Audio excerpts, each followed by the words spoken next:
We spent a lot of time walking around some of the hardest hit areas, specifically the north end and the east end. It's just unbelievable damage. Houses torn in half, trees are just uprooted. It's just unbelievable damage that you never thought you would see before. And we actually talked with a man who lives on 16th Street in the north end about some of the worst damage that he's seen. This is the path of the tornado right here, and it came right through, just missed our house, curved, hit the street down from us, so it's pretty much leveled. It's all gone. It's going to be months. Mike Cloud moved to 16th Street from Lexington about 6 months ago. He says it was just after midnight he got an alert set to his phone. And within 2 minutes after that, it hit, and it literally sounded like a train was coming through my backyard. And only about 5 minutes later, I wanted to see the damage. I want to know where it hit. So I walked up the street, walked up 2 blocks, and that's where it hit, because it hit the school above my house, and it knocked out the siding of it. So I had to go see the damage. So it tore up the whole block. So we're looking around here now. It's gone. I mean, this is unbelievable right now. I can't believe it missed my house. I'm lucky I'm standing here with you right now. Now, Mike says on the bright side, he's dealing with minimal damage, but he doesn't have any power and doesn't know when he'll be getting that back, so he is going to be staying with friends for the next few days. For now, reporting in Nashville, I'm Krista Frost. Now, it has been nearly 24 hours since tornadoes touched down in the Middle Tennessee, leaving behind hundreds of buildings and homes devastated, tens of thousands without power, and 25 dead.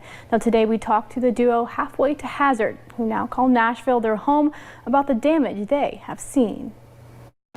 Many in Middle Tennessee woke up to this sound. One side of the street is just gone, and the other side is perfectly fine.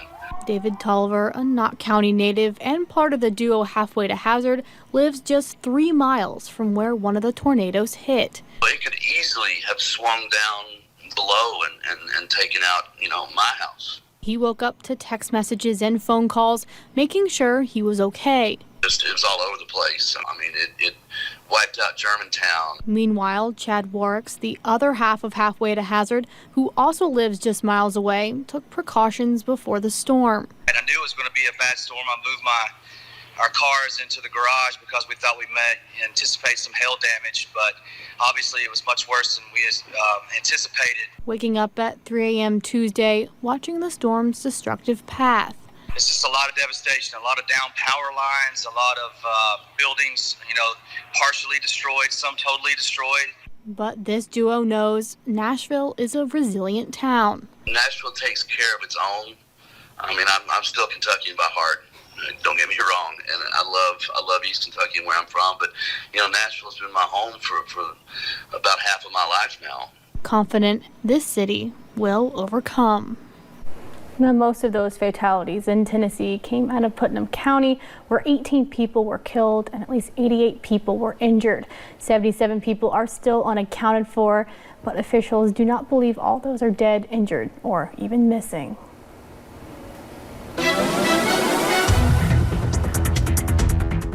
And we dealt with some storms a little bit earlier this morning, but we've been clearing out throughout the day, which is going to make for a pretty nice and calm night here in the mountains. UVA-wise camera shows those clouds clearing out and that sun setting, and just a quiet evening, a much different view than what we were dealing with last night. Whitesburg looking pretty clear, seeing those clear skies near 44 degrees, a little bit cool, but not too cool out there, not feeling too bad. Some spots still in the 50s if you're looking in Jackson and Prestonsburg. However, some spots are still pretty, a little bit cooler, lower 40s down into Middlesboro, London, and over into Somerset. So we saw those showers move out of the area earlier today. We've seen those clouds move out as well, looking at some clear skies tonight, and a few kind of gusty winds will really be dropping into the upper 30s to lower 40s. We'll see more sunshine and warmer temperatures return tomorrow, but when will our next rainmaker arrive? I'll have that answer coming up in a little bit. All right, thank you, Paige. It was a dominant performance by former Vice President Joe Biden across the South on this Super Tuesday. Now Biden won in our neighboring states of Virginia and Tennessee, along with Alabama, Arkansas, Oklahoma, North Carolina, and Minnesota. Now Bernie Sanders won Vermont, Colorado, and Utah. Some other states are too close to call, and we are still waiting to hear the final numbers from two of the biggest states, Texas and California. Now the polls just closed in California minutes ago. And of course, we get those results before the end of the newscast. We'll pass them along. Well, folks just across the Kentucky border in Wise County, Virginia, exercised their right to vote today. New at 11, WIMT's Katie Cook was there during polling hours and talked to some of those voters. Virginians participating in the biggest day of primaries across the country. I actually took off work. I left work at 2:30 today to make it here on time to vote. Those working the polls say turnout was about as expected.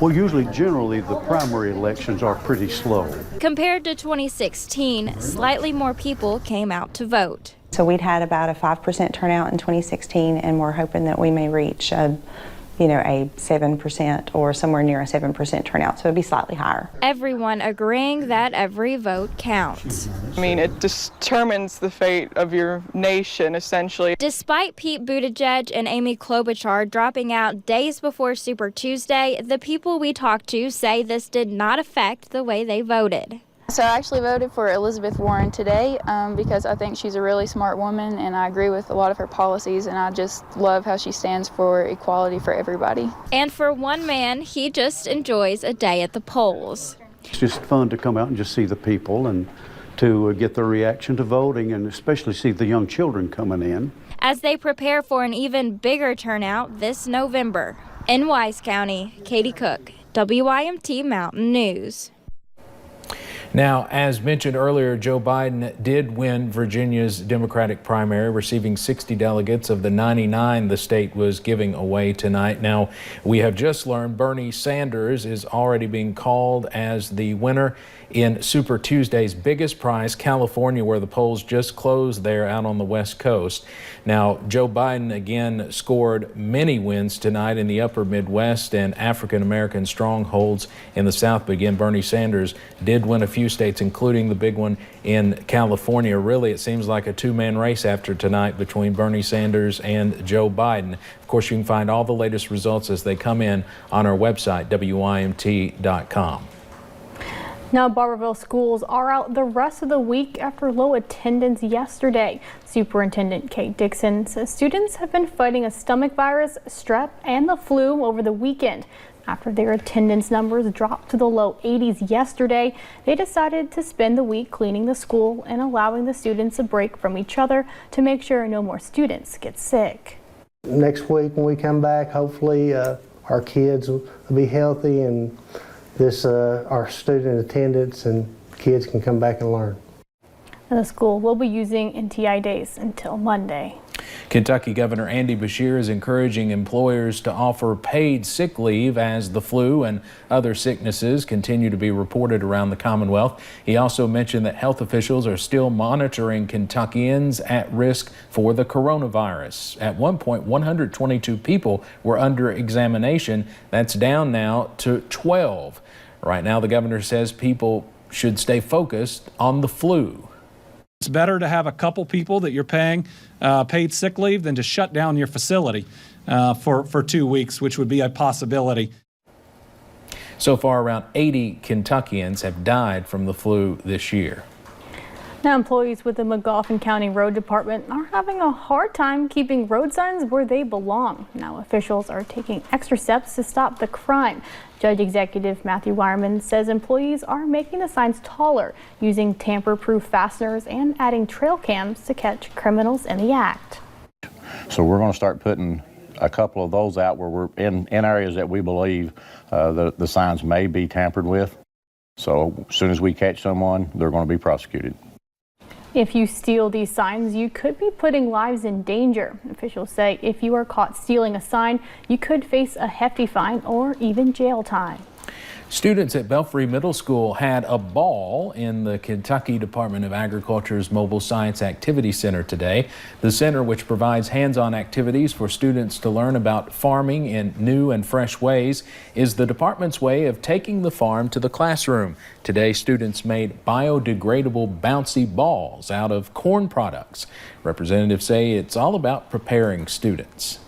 It's really nice to communicate with the students on a level where they can actually be involved with more of an educational experience. We go through the steps in our scientific process.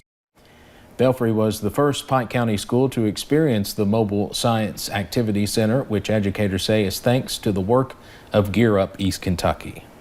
And actress Jennifer Gardner was in Perry County today. Perry County Schools Superintendent Jonathan Jett posted on Facebook that Gardner and Mark Shriver with Save the Children stopped at R.W. Combs Elementary. He says they discussed ways to work together to meet the needs of students.